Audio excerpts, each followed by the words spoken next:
Insulă plânge, timpul nu mai iartă. Clorna l-așteaptă pe Francis. Jack e cu el și undeva în pădure. Sniperul rus îi privește. Acesta este episodul Mor.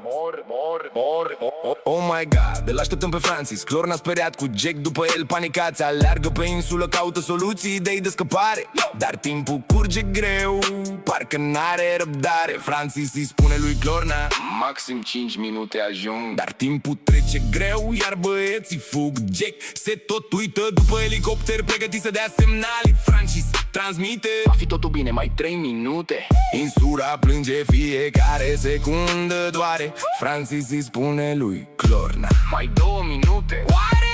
Timpul este parcă împotriva lor ca niciodată. Clorna are nevoie de Francis ca de pâinea caldă. Jack aleargă mereu după el, nu se oprește deloc. Francis transmite din nou: mai 40 de secunde. Frica se aprinde, ia foc, elicopterul vine. Speranțele cresc, dar gloanțele se izbesc de el, iar băieții nebunesc. Francis este ok, acum sunt din nou 3. Clorna, Francis și Jack, UN boy. Forțele speciale UN sunt ca un medicament pentru insula rănită, ultimul tratament. Elicopterul e cu rezervorul gol, dar nimeni nu cedează și din nou se aude și nebunia se activează. Se trage, zombie atacă, Clorna strigă tare. Francis și Jack aleargă, caută o salvare. Se adăpostez într-o casă pustie, fără glas, locul unde planurile zâmbesc, ideile plâng, vorbele curg. Sniperul rus i-a omorât, îi vrea și pe ei morți. Stă ascuns undeva, numără pașilor toți. Clorna riscă și deschide stația, mai având nevoie de o suflare, de o inimă tare, de cineva în viață pe insula asta mare. Dar se pare că nu mai există niciun coleg UN în viață, doar ecoustații și moartea care îi agață. Francis nu știe să înnoate, iar sniperul rus și-a schimbat poziția. Dar vântul ține cu ei și încă nu moare misiunea. Planurile încă se țin de ei, speranța încă trăiește. Ca mișovă sau berezină, locul unde UN controlează și păzește. Cu toți în elicopter, gloanțele lovesc chiar în metal. Francis pierde controlul și totul devine infernal. Se prăbușesc Clorna leșine, speriat de ce vede. Elicopterul e în flăcări, dar încă nimeni nu cedează. Insula respiră, UN au scăpat cu toții vii. Jack e bine, Francis mai puțin, dar încă sunt 3. Francis e în șoc, speriat mai mult decât de rănile din suflet. Se ridică greu, dar în ochii lui încă ard un urlet. Clorna, Francis, Jack, încă suntem vii. Sniperul rus ne vrea morți, dar n-o să ne poată opri. Clorna, Francis, Jack, prin foc și fum fugim mereu. Sniperul rus ne caută, dar noi încă rezistăm. Clorna, Francis, Jack, 3 frate în infern. Sniperul rus ne urmărește rece și etern. Se aude iar în pădure, mort sau viu, frate lângă frate. Adunați-vă sus cu toții, spune Clorna respicat. Fugiți în zigzag, fiecare e speriat. O stâncă marele este scut, gloanțele lovesc în piatră. Planurile se aprind, dar ceva nu este în regulă. Parcă Francis vorbește non-stop, fiecare secundă-i timp pierdut. Clorna e de busolat, Jack nu mai spune niciun cuvânt. Se acoperă unul pe celălalt, se trage intens. Sniperul rus are ochii pe ei, precis, atent, intens. Clorna acceptă planul lui Francis. Fugim cu Jack în pădure, poate acolo scăpăm. Dar o greșeală mare face Clorna, fără să-și dea seama. Vorbește prin stație tot planul ce urmează și rusul aude drama. Sniperul rus ascultă totul, fiecare cuvânt. Un glonț, Clorna pică jos și se face iar pământ. Leșină din nou, dar se ridică, o ia la drum.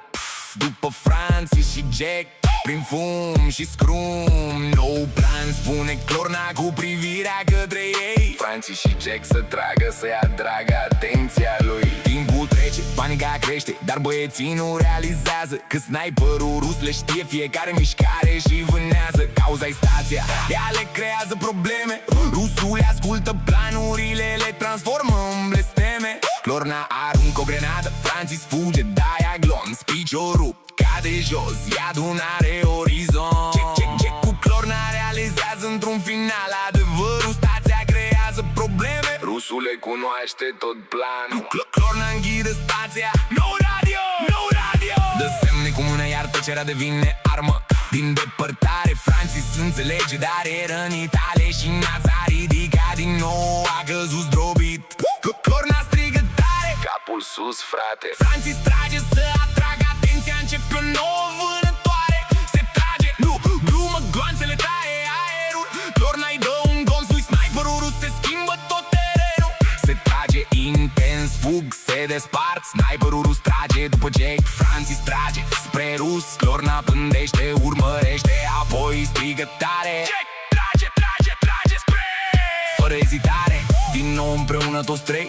Alte planuri, altă mișcare, dar sniperul rus e prea bun, parcă vede prin fiecare stare. Clorna, Francis, Jake, încă suntem vii. Sniperul rus ne vrea morți, dar nu o să ne poată opri. Clorna, Francis, Jake, prin foc și fum fugim mereu. Sniperul rus ne caută, dar noi încă rezistăm.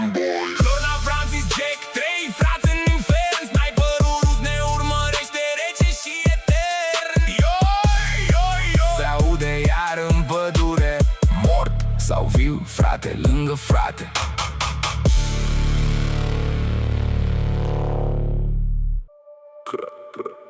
Clorna fuge prin boscheți, intră adânc în pădure și spune: nu contează că l-omorâm pe la spate, este singura cale în care putem scăpa de el.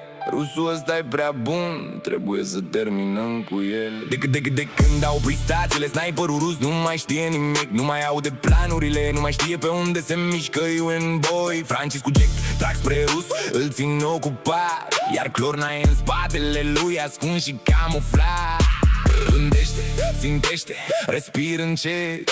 Acum nu mai vorbește nimeni prin radio, totul e secret. Un pas, încă unul, Clorna ridică arma și trage.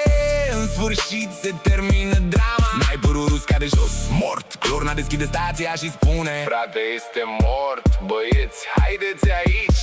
Francis e uimit, alergă cu piciorul rupt alături de Jake prin tot haosul ăsta nebun. Clorna găsește cardul de la bunker, îl ridică din jacheta rusului, ia sniperul de la rus, se uită la el și rămâne fără cuvinte, spune: cu scopul ăsta îmi dădea hit. Oh my god. Planul lui rus era mult mai mare decât credeau. Stația rusului era chiar pe frecvența lor. Asculta mereu fiecare pas, fiecare fior. Tot ce spuneau, tot ce făceau. Sniperul rus știa unde mergeau mereu. Acum băieții lutează mirați și fericiți. După misiunea ce părea imposibilă, încă sunt toți trei uniți. Au trecut prin foc, prin zombie, prin prăbușire și moarte, și-au ieșit din iad cu planurile mai departe. Hai, strigați cu toții morți, sniperul rus mort. Misiunea părea imposibilă, dar băieții UM Boy au rămas în picioare. Clorna, Francis, Jake, încă suntem vii. Sniperul rus e mort, nu mai poate reveni. Clorna, Francis, Jake, trei frați în apocalipsă au învins imposibilul cu moartea la distanță mică. Clorna, Francis, Jake, acum se aude clar. Sniperul rus e mort, nu mai trage din habar. Ecoul moare în zare, UN încă respiră, iar insula are scăpare. Clorna, Francis, Jake, frați până la final. Din iad au ieșit vii, prin foc și arsenal. Sniperul rus mort, episodul s-a terminat, dar războiul abia a început. Liniște, niciun glonț, nici o stație, niciun doar vântul peste insulă. Clorna se uită la Jake, apoi la Francis și spune încet: stay safe, Jack rămâne în urmă, privind în tăcere. Clorna pleacă cu Francis, piciorul rupt, sufletul greu, dar cu misiunea îndeplinită. Trei au intrat în iad, trei au luptat. Unul dintre ei aproape a murit. Unul dintre dușmani a căzut mort. Sniperul rus mort. Clorna și Francis merg înainte spre baza UN.